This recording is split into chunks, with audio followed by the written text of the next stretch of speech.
Old days, but nothing changed, left you change. What's around you, how you think, how you live, how you speak, how you walk, how you blink, how you talk, how you teach, how you reach, let it sink. What's your purpose? What's your passion? Did it pay? What's your plan? Is it plane? On a plane? Hydroplane? I'm just playing. What's your purpose? What's your passion? Did it pay?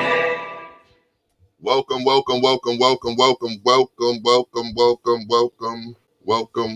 I had to say it a few times because, that little pause in between be happening. But welcome to Plugged with Molly and Joe, the Mental Warriors. We are now in show number 11, getting used to how this go. We got plenty plans for the future. Studio action, all of that other good stuff. All the stuff that goes with a successful show. I think what we wanted to do is put the content, have a lot of content and see where we're going with it. And I think we hitting some strides. What you think, Joe?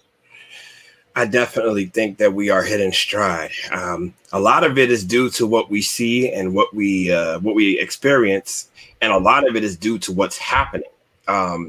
There's a pro and con to content.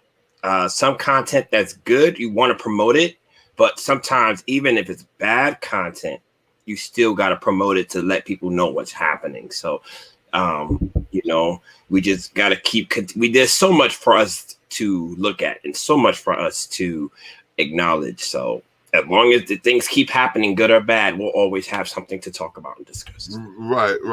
Yeah, because the gift that keep on giving is basically our the country that we reside in.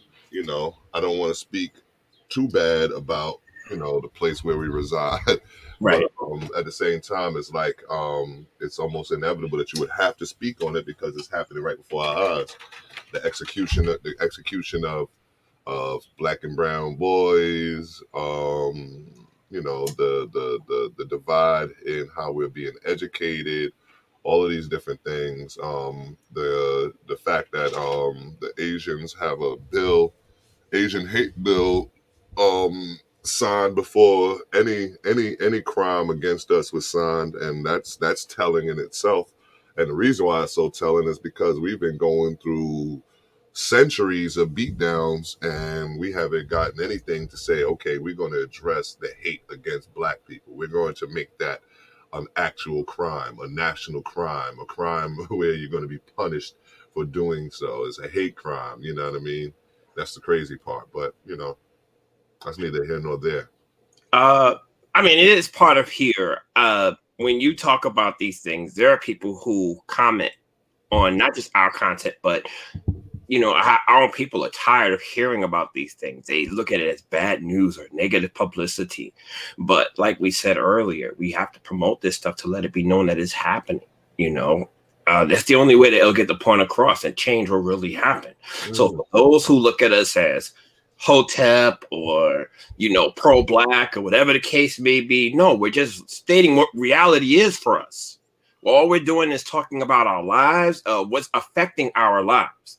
We cannot let this stuff happen and just look at it with a blind eye. We have to see something about it and continue talking about it. Otherwise, all this will be for naught, Right. I try to stay away from a lot of the religious labels for the simple fact that it doesn't allow everybody to embrace the knowledge that is presented. So I try to keep us in a platform or in a situation where our information is getting out there in a broader spectrum so that people can open up their minds and take it in instead of it looking like, oh, well, I'm on this side of the fence where you're on that side of the fence and they are mortal enemies, from history, from the past or what have you. I'm not with all that. I'm with unity. Right. And unity is the key, But just going into a little recap, my Knicks, since we first started, from the time we started to now, my Knicks has been on fire, bro, and your Indiana Pacers has not been on fire. No, we are right now. We are a walking a burning fire dumpster right now. And even though they want to get rid of our coaching staff because, he's not doing what he promised he would do. After one season, I think it's very rare, but apparently he's gotten to a lot of fire with a lot of the players and the coaching staff who don't want him there anymore. So when you upset the players and don't connect with your players, the problem is you.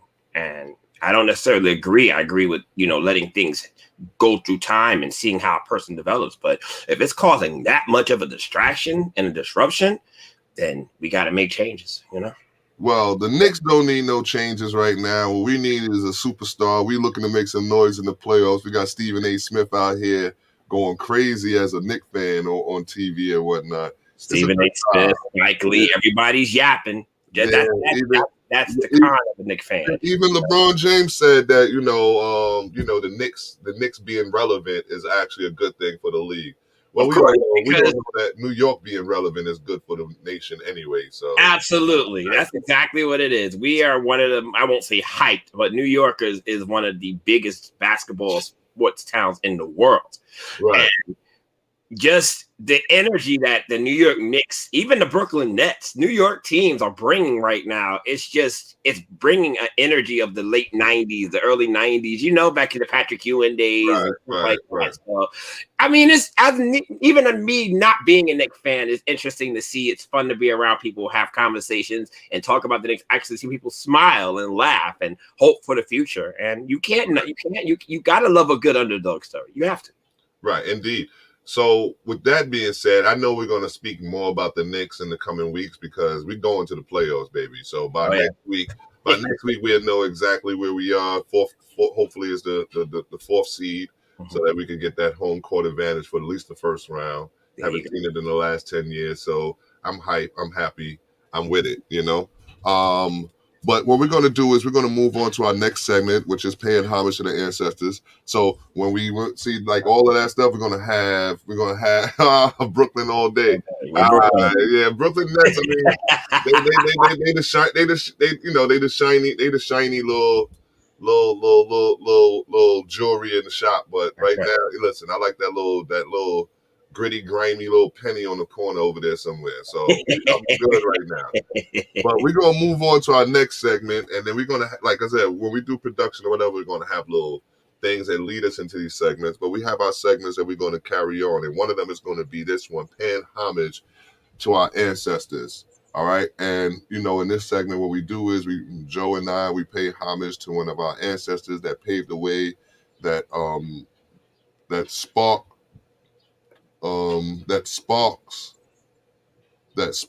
our interest in civil rights and in fighting for the rights of our people, our Black people.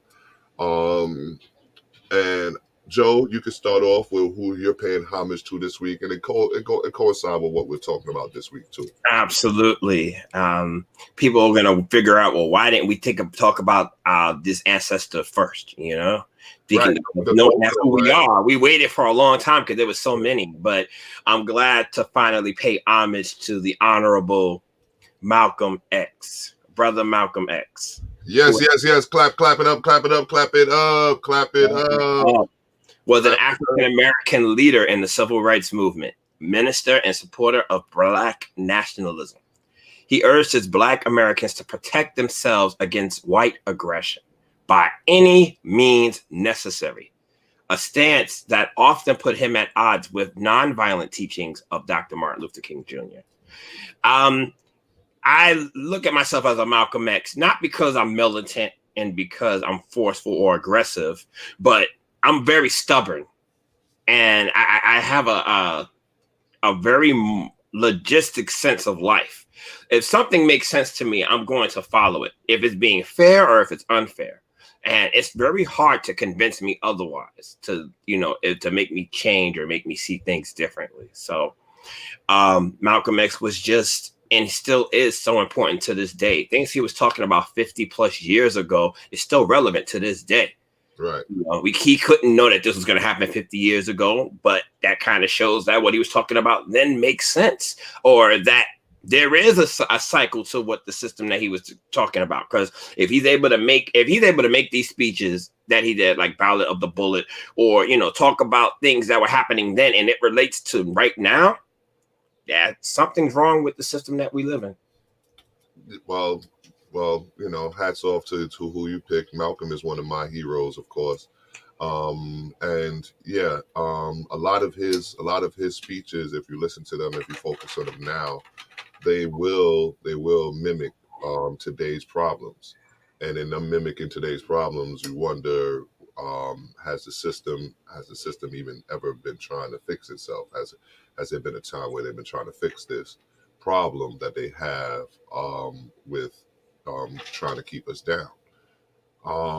My who I'm paying homage to, I guess it's because you got Malcolm X, and then this gentleman always has been connected with the story of Malcolm X, and that's Martin Luther King Jr. And Martin Luther King Jr. was probably my first civil rights activist that I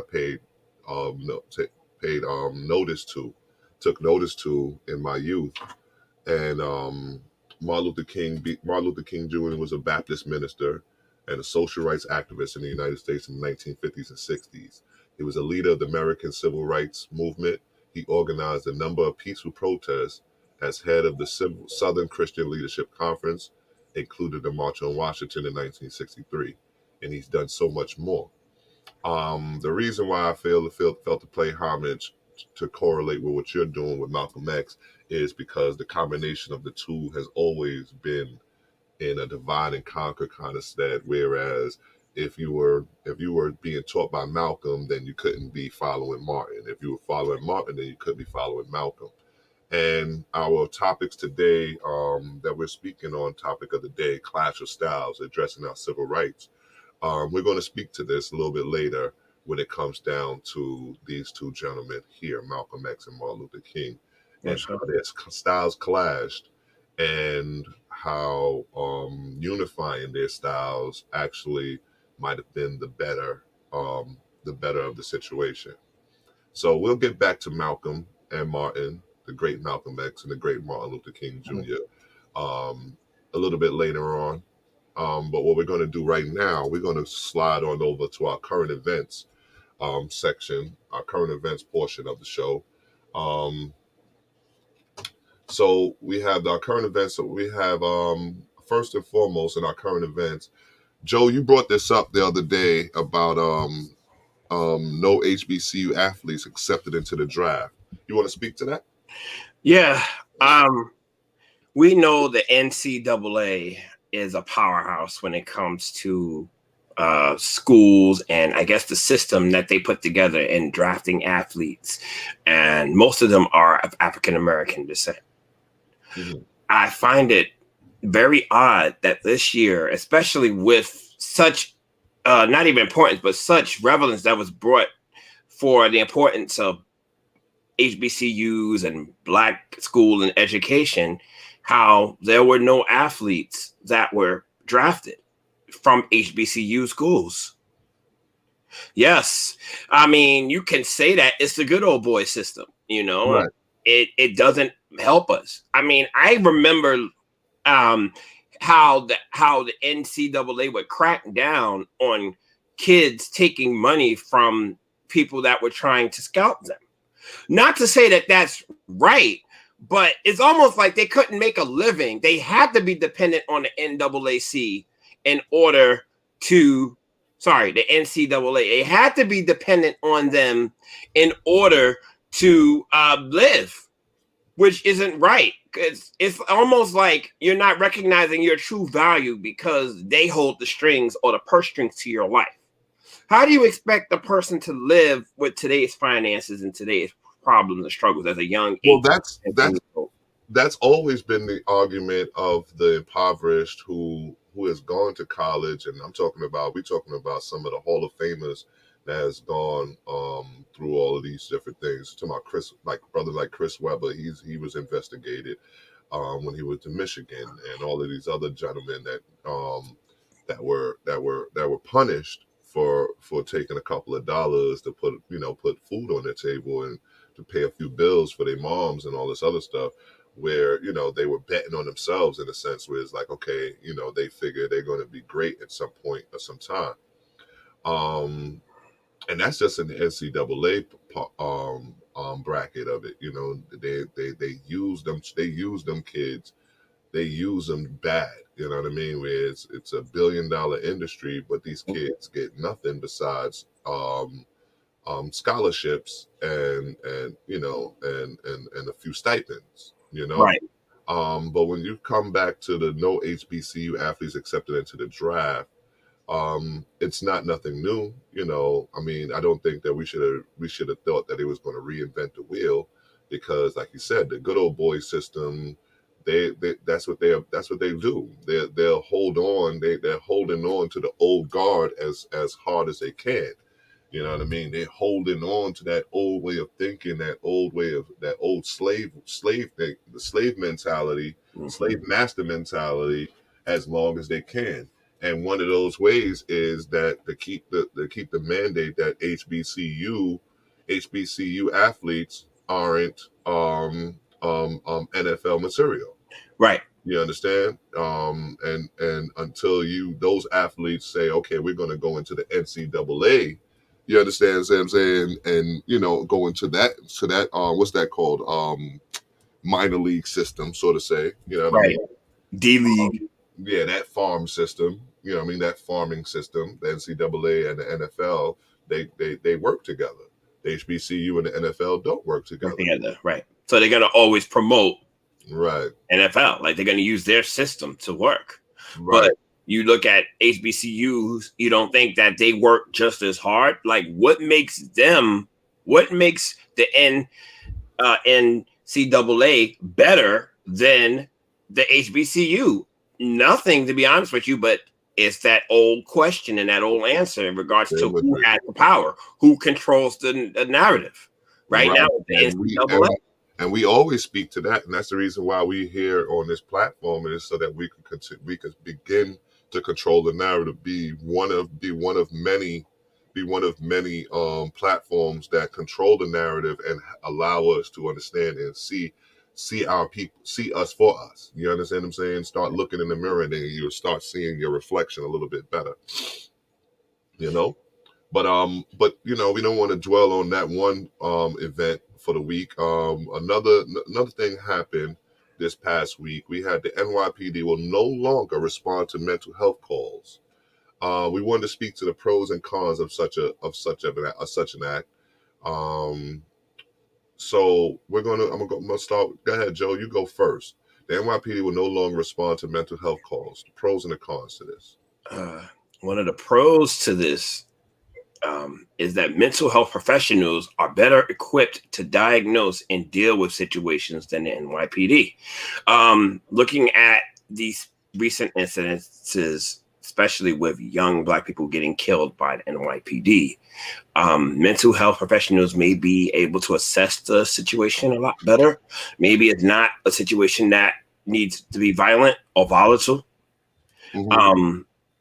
I think I've always been a person of, unless it's a code red or unless the life is truly in danger, then you really need to call the NYPD, but not as a use of force, but as a sign of strength. And what I mean by that, their presence alone should show people that this is not a joke. They shouldn't have to act on that presence. They shouldn't have to act by pulling out a gun or a taser or the case may be. They should be the ultimate last resort when it comes to handling situations. And then once the mental health professional can determine what type of situation it is, then you call the NYPD into it and say, okay, this is where we are. So dealing with that first pro, mental health professionals are better equipped to diagnose and deal with situations than the NYPD. I look at it almost like when you look at movies and stuff like that, and you look at those hostage situations, and they have a negotiator before they go in with all the muscle. You understand? And I think it's the same pattern no matter what the situation is. You know what I mean? You want to go in with a soft tone so that you can get the least violence out of the situation. I would think that should be any police officers take on dealing with any one situation. Whereas I believe that a lot of them are like cowboys, and they feel like, yeehaw, here we go, we got some action today. That's You know right. what I'm saying? You gotta flex that muscle. Right. Where I believe that it should be a situation where there's somebody trying to diffuse the situation, the hostile situation before it becomes a situation of hostility, before it becomes something where you have to use brute force to handle the situation. So when you say mental health professionals are better equipped to diagnose and deal with situations than the NYPD, I agree in that sense. But then again, like you said, you might need the muscle at the same time. So going to the next pro, it says reducing or removing the NYPD sends the message that there are other ways to deal with otherwise hostile situations, may serve as a catalyst for revamping the way the police department responds to volatile situations. So when you say reducing or removing the NYPD sends the message that there are ways to deal with otherwise hostile situations, that is true. You understand? But then again, like I said, you have to understand that it's, like I said, it's a checks and balance kind of, the balance has to be there. Whereas we have to be able to show force when necessary, but I think the first line of defense should not be force. You know what I mean? Absolutely not. Like if it's a situation where, let's say if you had a situation with a suicide attempt, that instance, the only person that really that life is at stake is the person who's trying to commit suicide. Right. And so a lot of situations I can remember NYPD being called in case they injured themselves or harmed themselves. Now, you're not going to shoot the person because you're trying to save a life. But there are instances where the NYPD is called to assess the situation in case the situation turns and they end up wanting to harm somebody else. Right. Now, I think we know the impact of mental health, and we know how over the last year specifically how hard it's been for a lot of people.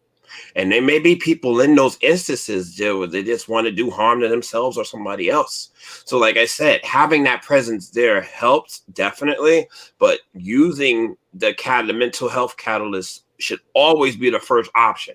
If you can't get through to that session, to that way of doing things, then you move on to the next steps. Right. So right. hoping that the NYPD looks at these things and say, okay, maybe we didn't have to go rogue, or we didn't have to go full bore. We could have went 60% as opposed to 90 or 100%. Right, because you go into the con. So we said the pros. The pros of it is that you have some soft tone, a soft voice, someone who understands the mental state of that person in that situation. But then you go to the cons of it. If you don't have a police presence, then it could get violent. You know what I mean? So it says the presence of police officers usually deters criminal activity to some degree. A lack of police presence in these situations could very well backfire and lead to increased criminal activities. Absolutely. So we're talking about these mental health professionals who put themselves in the line of fire or put themselves in danger when you have some of these strong dudes who with mental problems that knock them upside their head or something like that, God forbid. You know what I mean? So you would want to have a police presence. I think that the NYPD, what they're doing is what the NYPD did last year, or with the whole when we was talking about was it the they was calling for the disbandment of the police officers, defunding, right? The funding of the police. And I believe this to be one of those situations where, and when they were talking to funding the police, all of a sudden, the police presence in the streets was really scarce. All of a sudden, they were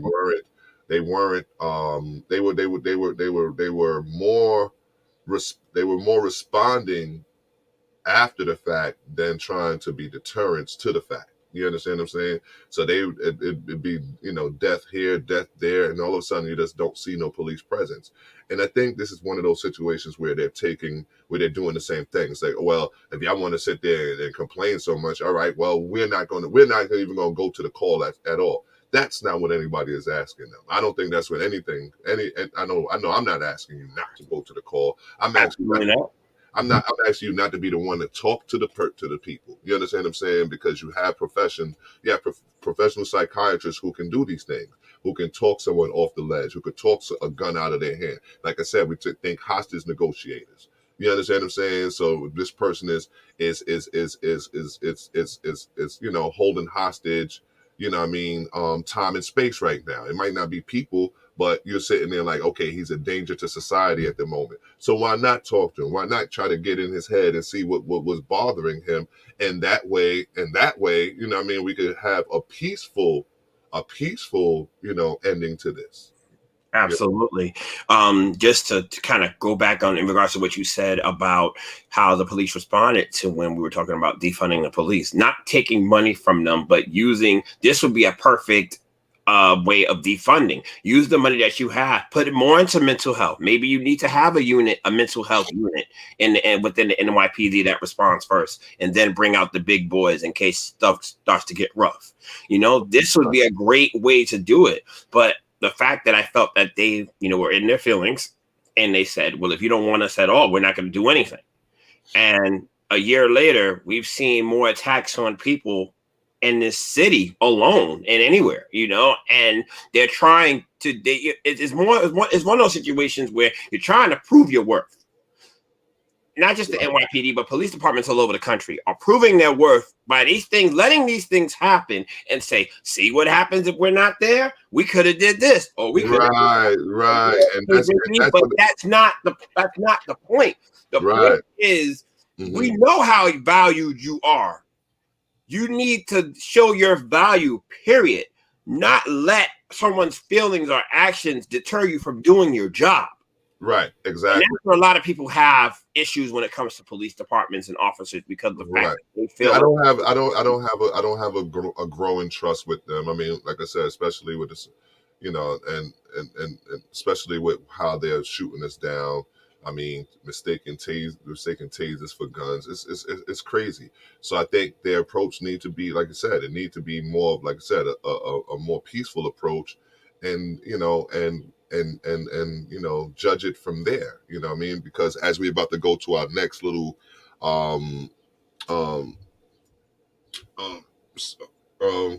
current event.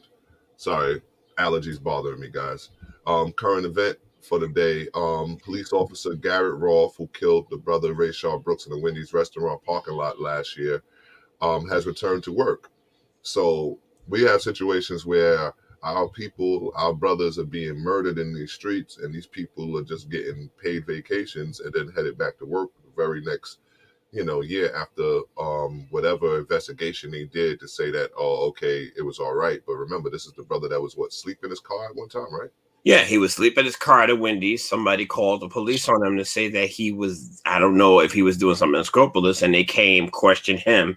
And I believe as he tried to get away, that's when they opened fire on him. And it's just situations like that. You're not deterring the situation first. You're all going on what somebody is saying. Right. And I don't think they were given time to assess the situation and then determine the outlook. It's like they already were in red. Like they were already seeing red and was like, shoot to kill, shoot to kill, shoot to kill. Not come, look at the situation, observe, detect, and then make an assessment. So just that alone, after what happened with George Floyd, after what happened with all of these cases over the last year, the fact that they would hire the police officer back, or reinstate him rather, we need to know if this person had, we need to know if he had some type of training, sensitivity training to the issue, if there was some, had to see a therapist in regards to it, because a lot of these experiences may be traumatic. You know what I mean? And the fact that that's not being talked about, it shows that they didn't really care if that kid was killed or not. They didn't care, because the fact that they let it happen so fast, and it's like drew past time thinking we would forget about the situation. Right. And then, over a year's time, it's like, okay, it's past. We can come back to work now. And I think there needs to be some things in place before he can come back to. We're not saying that he But that's almost like a tongue-in-cheek slap in the face. I mean, because it's almost like, all right, well, we're gonna let and that's what a lot of things that happen with this country is. Whereas they look at us like that. I think they look at us like that. Where it's like, let's give it some time, and after a year or so, they're gonna forget about it. They're gonna be enraged by something else. They're gonna be talking about Cardi B, something else. So don't worry about it. right. They'll distract themselves in some shape, fashion, or form at Absolutely. some point in time. And that's our current event topics. We spoke. I mean, obviously, it's kind of crazy that every week we're speaking about current events, and it seems to be about police killings and how the officers who swore to protect us is actually out here doing us the most damage. But at this moment, what we're going to do is we're going to get some words from our network, some words from our network, and then we're going to come back with the topic of the day, Clash of Styles, addressing our civil rights. And want to thank you guys for being here. So far, so good. Legend, how are you today, sir? Looking to podcast shows and do not know where to start? The Evening Rush Network can help you with that.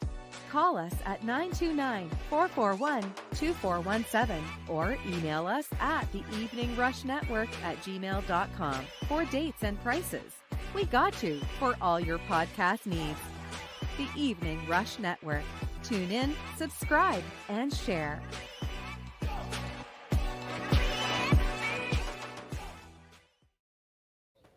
Every time I see that commercial, and guess what? And we're sponsored by Baller.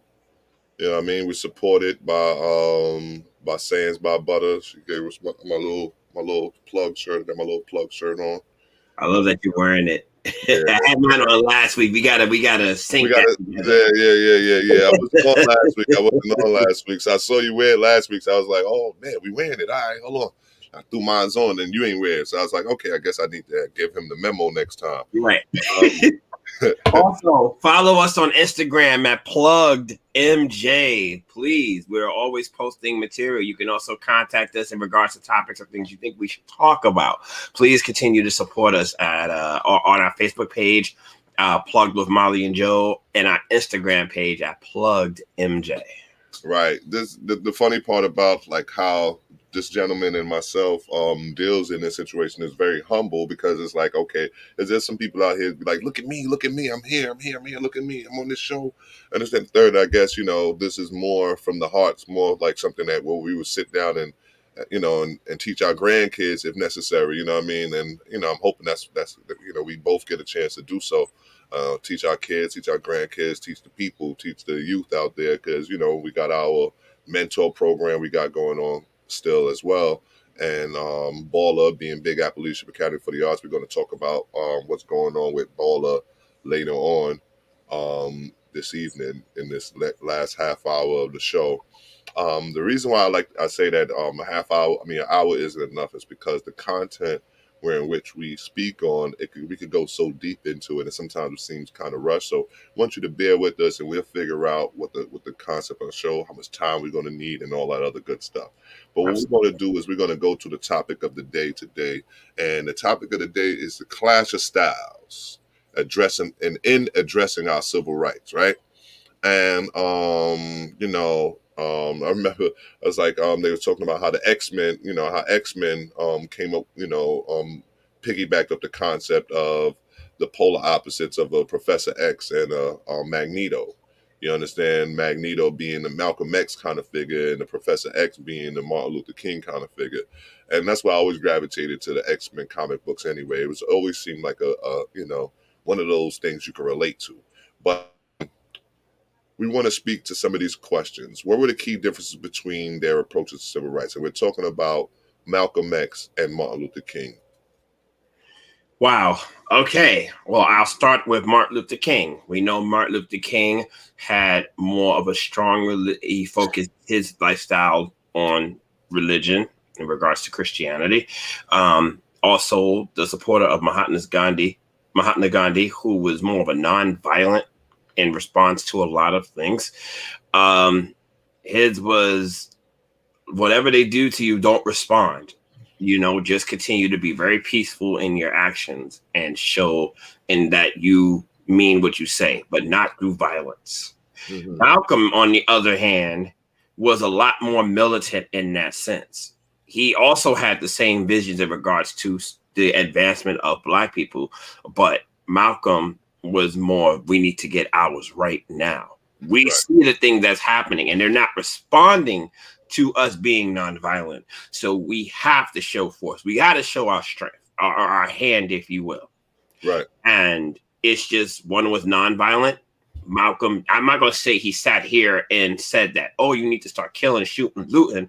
No, but Malcolm said you need to show your strength as a Black person. Let them know if somebody does come at you that way, then you show you show your hand. You show what you're capable of. Not to say that he was out there telling people they need to be shooting, looting, and all of that. But he definitely said if somebody, like a perfect example, if Dr. King and the SCLC was out there protesting and you had people hitting them with bricks, water hoses, and things like that. Right. Malcolm, on the other hand, would say, well, you fight back. If they're going to hit you with a water hose, you hit them back. They've given you carte blanche to respond with action. And Right. Malcolm was like, you fight too. Don't let them get away with that. Yeah. So when you look at, like I said, the key differences between their approaches to civil rights, it goes into one of the teachings, the Christian teachings or what have you, where you talk about it says someone slap your cheek. It said turn the other cheek. You know what I mean? You give them the other cheek. And Malcolm, Malcolm basically just wasn't with that. You know what I mean? He wasn't with that understanding or with that approach. Does that make the approaches? Does that make the both approaches wrong? Not for me. You understand? It doesn't make it doesn't make one approach better than the other approach. As I grow up to learn about both approaches, as I grow up to learn about Malcolm's approach and how Martin approached it, there are many ways to reach the same goal sometimes. You understand what I'm saying? It might take a long road, it might take a little windier road, but as long as you reach the destination, how we got there doesn't really matter as long as we get there, as long as we're fighting for the same thing, which is our civil rights. That's what people tend to take away from it, is that these men were fighting for the same thing. You understand what I'm saying? For the fairness and the equality of our people. So when you say what were the key difference between their approaches to civil rights, it's basically just that. One wasn't having it, and the other one, wanted to do just a little bit peaceful. Well, I always look at it this way. When I was growing up, if I had to be put into a fight or a situation where I had to defend myself, I can hear my mother, I can hear my father saying, people are going to say what they want to say about you. Let them talk. Let them do this. But if they put their hands on you, that's when you fight back. That's always been the case, right? Always been the case. And that's how I look at King and Malcolm. King was the one, let people say what they want to say, whatever, as long as you know you're right in what you do and you know your point. But if somebody physically assaults you or attacks you, then you go Malcolm on them. Right, but that's the balance in which a parent would say. You know what I'm saying? That's what our parents was basically teaching in a sense, and that's just taking the good. Like it says chew. You chew the meat, spit out the bones. You know what I mean? You just take the good from what you can, because you're not going to go but so far into allowing people just to push you over. Push you over. You know what I mean? So we had posed another question to ourselves. It says, how, if at all, did their religious affiliations influence their approaches? How did their religion influence their approaches? And so we got A, Christianity and Black culture tends to make a more passive stance on issues. And then we have B, the Nation of Islam at the time of Malcolm X was a more militant and less tolerant culture. And actually, it's just not at the time of Malcolm X. Islam as a religion was always militant, and that's throughout history. You know what I mean? That's just throughout history. You're talking about the Crusades, and you're talking about the Crusades where the Christians was going up against who? The Muslims. You know what I mean? There was Muslims and the Christians fighting each other, basically saying, you know what I mean, that, you're either going to do this or you're going to die. So when you look at the militant side of things or what have you, yeah. And then I look at the Christianity and Black culture. That's key. The Christianity and Black culture tends to make a more passive constituent because of the simple fact they wanted to keep us down. To me, it was always a matter of they made sure they gave us they taught us religions to keep us settled, to keep us, to keep the yoke around our neck, so to say. You know what I mean? So when you say Christianity and black culture, yeah, the passive stance is only for us. I believe that every other stance that, that's being taken is the real Christianity. You know what I mean? So to answer the question, it said, how, if at all, did their religious affiliates influence their approaches? That's basically what it was. In the Christian, and growing up as a Christian, you have a passive stance on things. You tend to give praise to your master. You know what I mean? You do, in that sense. You know what I mean? And the Nation of Islam was not doing that. They was not giving, and we're going back to forget Malcolm. We're talking about who taught Malcolm. You know what I mean? Elijah Muhammad. You know what I'm saying? We're talking about one of his brothers in the fight. Also, we're talking about Farrakhan. You understand what I'm saying? So it's not just him that had this message out there either. But what do you say to that to the same question, Joe? Well, we know that as far as religious affiliations is concerned, we know that Christianity was derived from slavery. We know that it was a religion that was pretty much put upon slaves to keep them in check. Right. So having that mindset, this is just me, in my personal opinion. I don't ask anybody else. Let everybody know that. This is my personal opinion. This is how my brain works around. We know the foundations of Christianity comes from slavery, enslavement. We know that it was a tool used to keep us enslaved or to keep us dependent on other cultures. Mm-hmm. And that's the same mindset you use to Christianity. You're depending on God to do for you that you can't already do for yourself.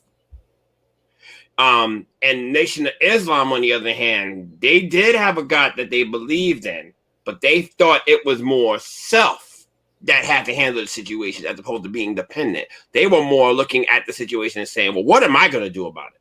Not waiting for somebody to, or someone or something to determine how the outcome in my life is.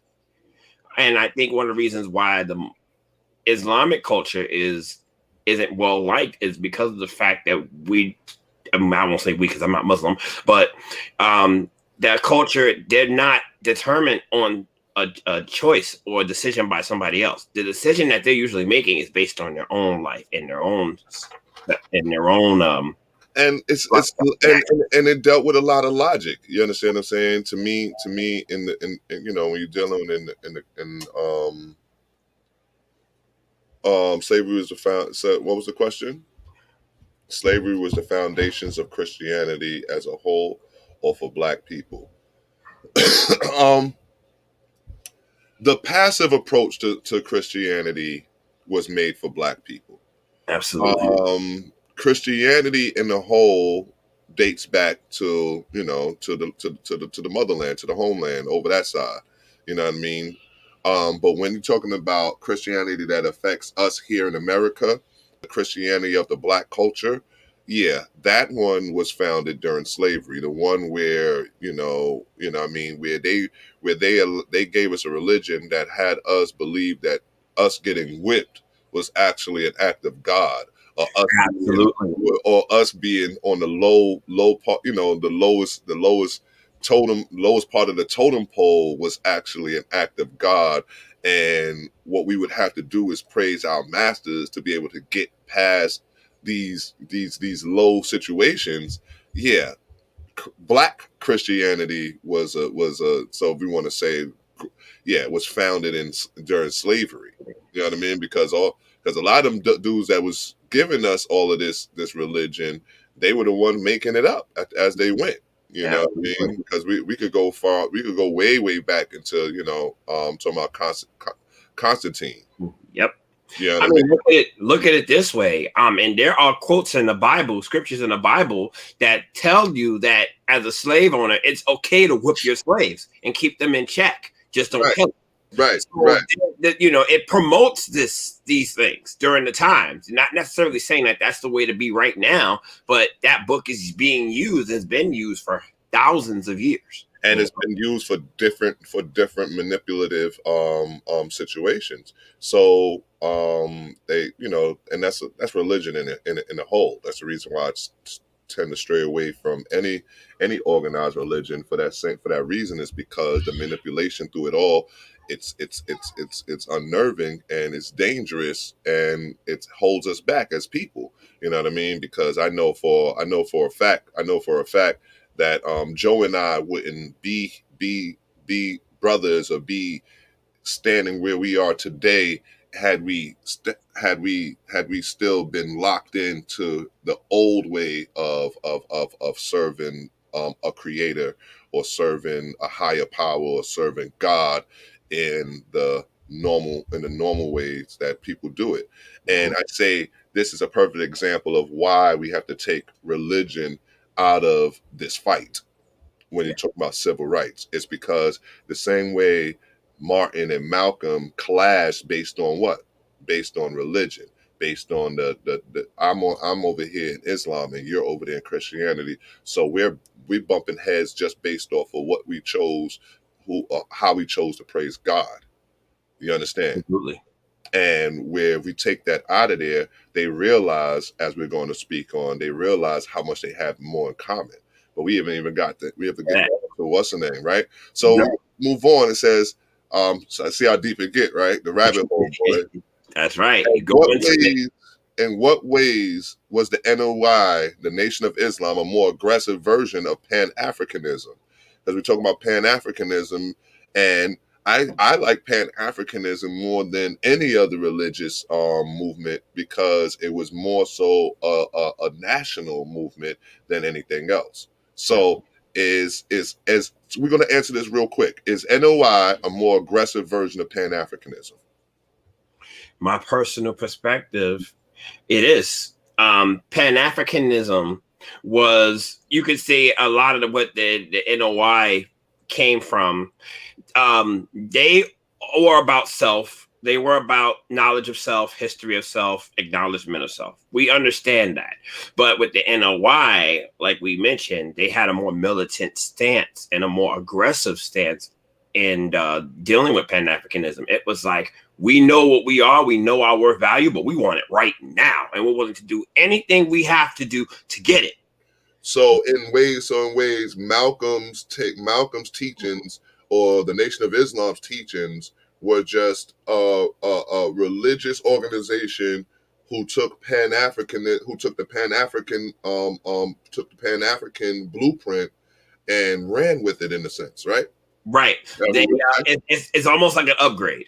The Pan-Africanist is level 1 or level 2, but they want to get to level 3 or 4, you become an NOI, where you know where you were. If you went through the beginnings, the teachings, the earlier teachings, and now the NOI is like, well, how do we react to these teachings? How do we react to this way of life? What do we need to do to get to where we want to get to?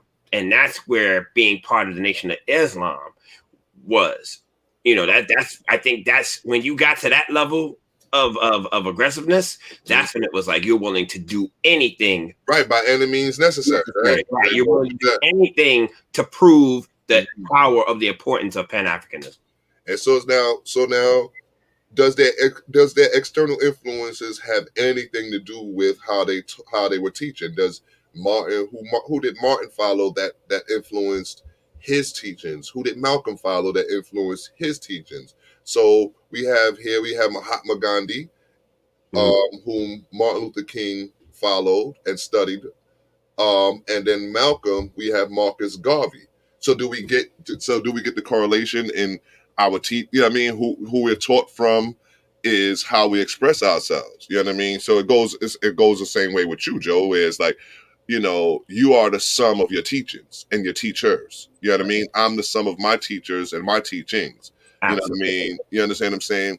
So now when you look at it, it makes sense when you say Martin followed Mahatma Gandhi and Malcolm followed Marcus Garvey.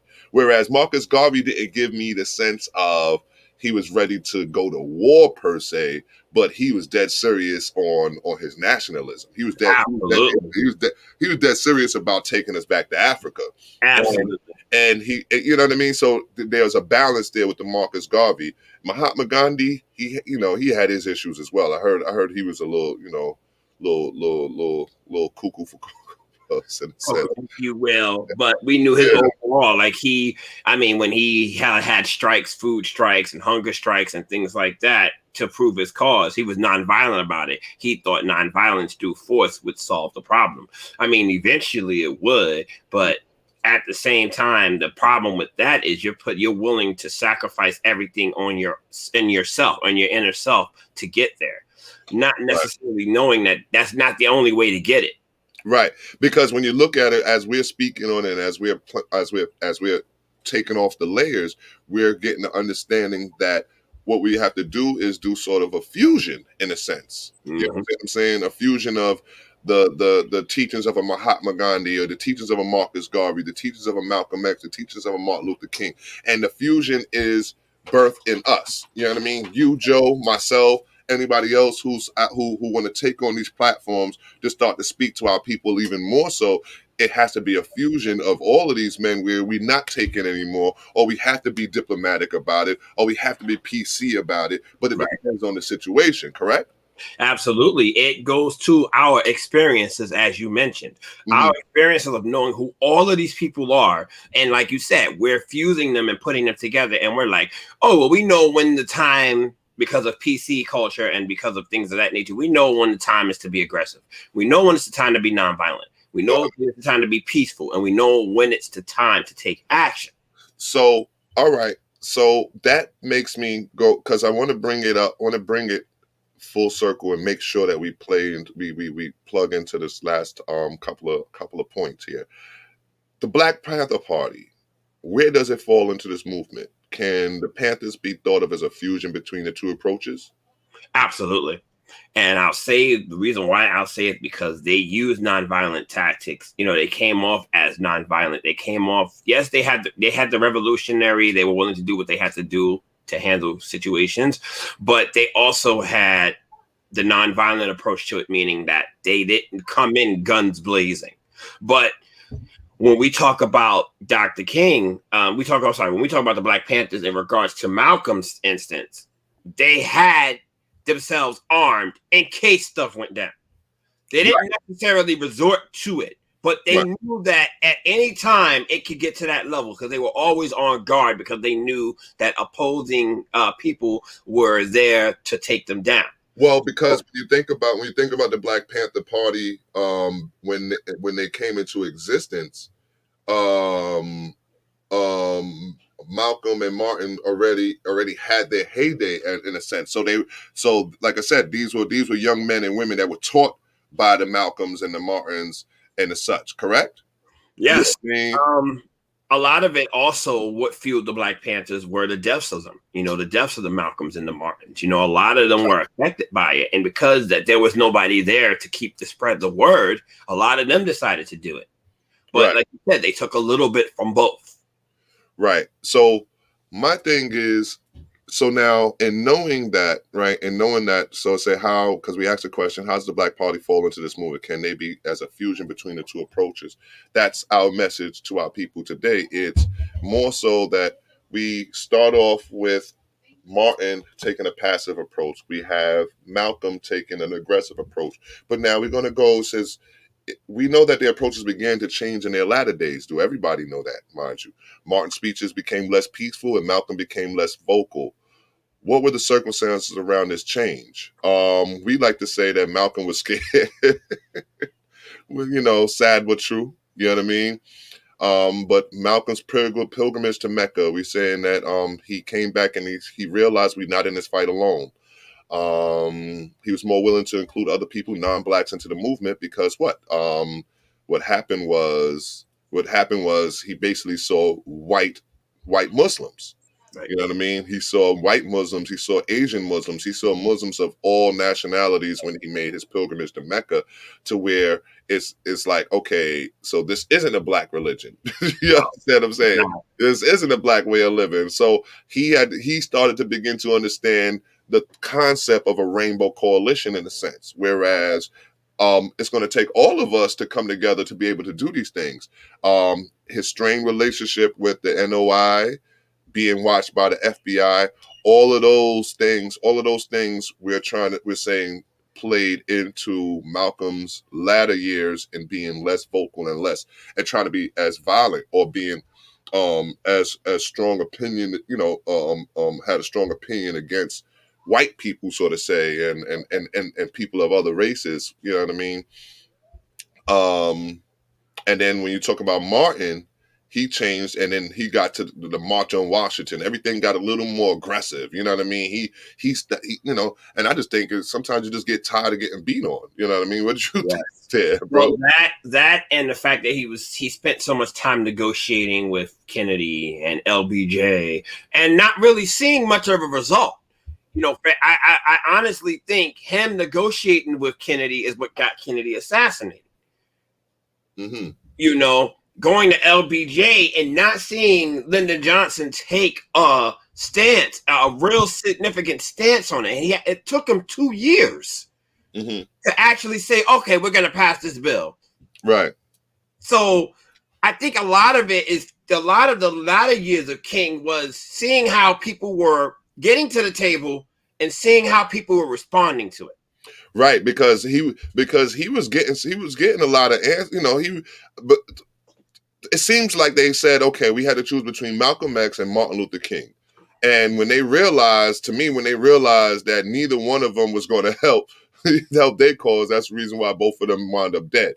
But when it came, they chose Martin in a sense because he was the safer choice. And then he became not the same. Then he got become volatile. So it's weird. It's weird in a sense. Whereas when we look at the combination of both of their teachings, their the mesh. I think it should have been a thing where they came together. And I guess that's what the powers that be was trying to fight against, if you ask me, in a way, I think the powers that be really was trying to squash something that we didn't. I think they did. They squashed something that they saw happening, and I think we got a glimpse of it with the Black Panther Party. Right, a combination of the two, and that's what it was. Like, they realized if you have two separate forces against each other, it's almost like it's relieving because they're going to try to prove which force is right. But when you put them both together, that's a very dangerous concept. And you get people believing in both their sources at the same time. That's very dangerous. And we see a lot of examples of that today. Like, anybody who comes to the table with, trying to educate us or show us that there are ways for us to, get through this life, they're, character assassinated, not physically killed. Divide and conquer. Like I said, cancel culture. Cancel culture really, really, really, really sides with that. And a story from one of my elders back in the days is that Malcolm had set up a meeting with the Israelite leaders, at least a week. The meeting was supposed to happen a week after he was assassinated. And these aren't the type of meetings that he was having at the time. He was just he came back from his pilgrimage, and he wanted to try to unite, the Black leaders throughout, whether it be Christianity, whether it be Israelites, whether it be Jews, whether it be, whatever religion or way of life it is, he wanted to seek them out and speak to all of our problems. You understand what I'm saying? Because the problem amongst us is a universal problem. I don't care what nationality you are, you're a Black man. I don't care what religion you are, you're a Black man. Yeah, that's right. You understand what I'm saying? I don't care what it is. At the end of the day, you're a Black man, and they fear you. You know what I mean? Right. That you're not going to be looked at as if to say, oh, he's a Christian person, Nah. or Israelite person. Nah. Black. You look That's at it. Look how quick they shoot us. You know what I mean? Right. They do not assess whether he's a good Christian boy or Right. he's a good father or Right. a good husband. Nah, he's a black man, and I'm scared. Right. You know what I mean? And with that, what we're going to do is we're going to go into the baller. We're going to get to our baller section, of course. You know what I mean? And, you know, that was a great topic of the day. I think we want to get back on that topic. Like I said, this is just the dry run, and we're going to come back to that again. Little, you know what I mean? With a little more information, with a little more time and all that to take care. Because some of these topics we realize that we need a little more time after the fact. You know what I'm saying?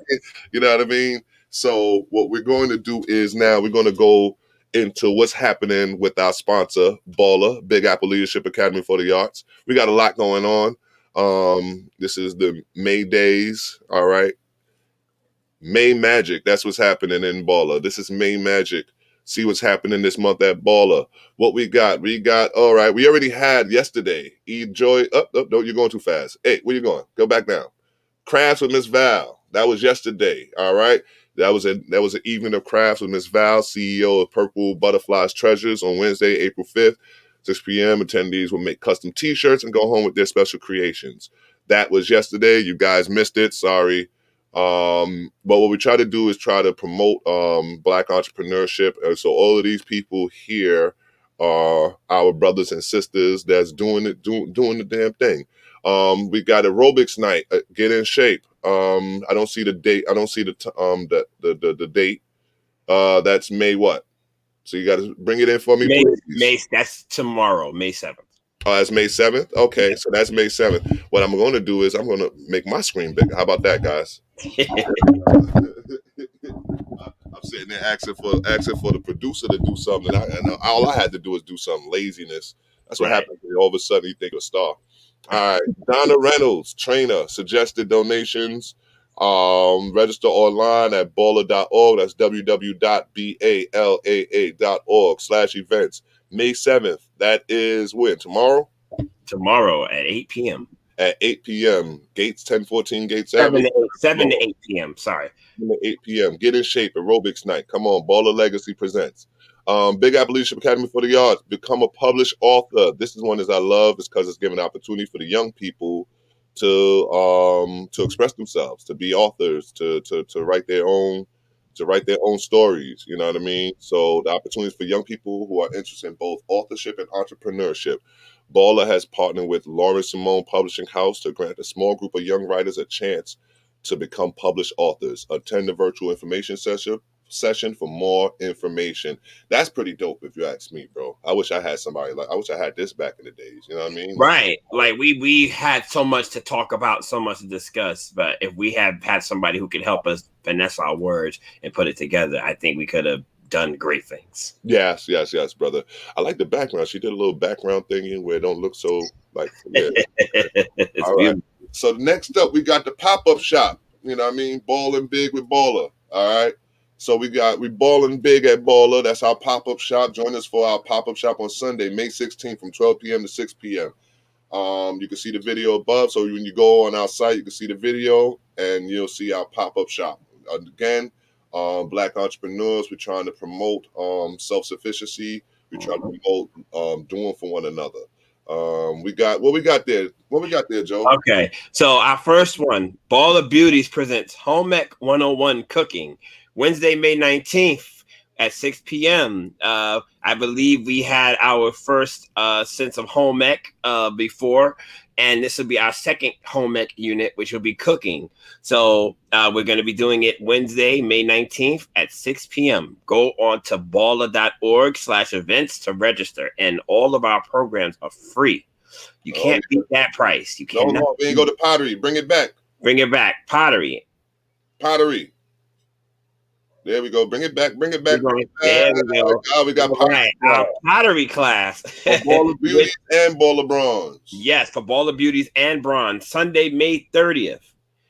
Bailey Constance would be our instructor. Sunday, May 30th at 3 p.m. It's free for bronze and beauties. We will both be in attendance. I'm looking forward to getting my hands a little dirty. Yeah. That one kind of cool. That one kind of cool. I'm gonna be there for that one. I need a new vase for my plants. All right. So, Home Ec. No, we are still collecting donations and supplies for our Home Ec 101 cooking class. Here is our wish list. If you'd like to make a donation, you could drop it off at our headquarters or email us at info@baller.org to arrange pickup. We are located at 1014 Gates Avenue, 3rd floor, Brooklyn, New York, 11221. You can also make a monetary donation toward this or any other project directly on our website. Click here to donate. Baller offer these classes completely free to the general public. We rely on contributions from generous people like you to keep our operations afloat. We invite you to help us help our community. And that is definitely a need. You see our donation guide. We need saucepans, frying pans, saute pans, spoons, ladles, spatulas, pasta spoons. We need prayers. We need donations. We need love from our people. All right. All righty. Our summer enrichment program, the beautiful summer enrichment program. Baller is in partnership with St. Stephen's and St. Martin's Church. Is pleased to offer our affordable 6-week summer enrichment program.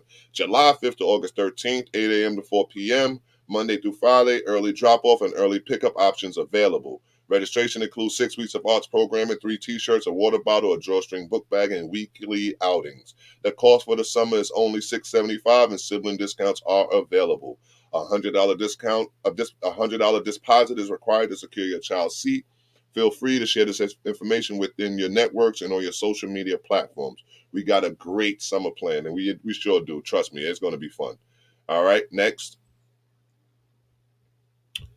All right, sneak peek into June. We got home ec quilting, tie-dye. Keep going. That's just sneak peek. We got a fish fry Fridays, cross-stitching with Miss Crystal. That's my mama-in-law. And we got a do-it-yourself bath and body scrubs with Miss Natasha. I didn't even know that one. I'm in that one. I'm in that class, too. Hey, That's right. That ain't going to be just baller beauties.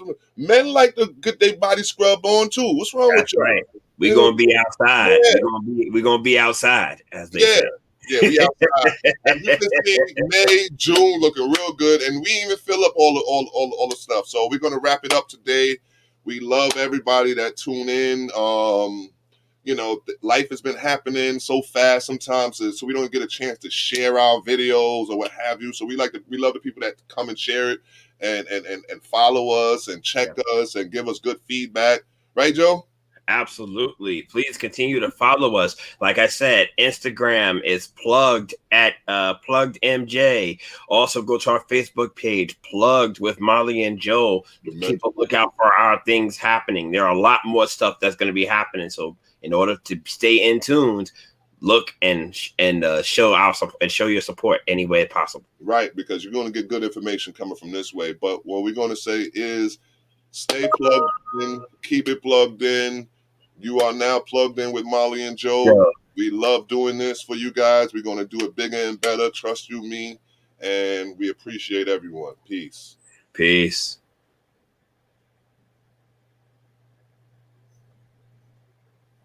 Peace again.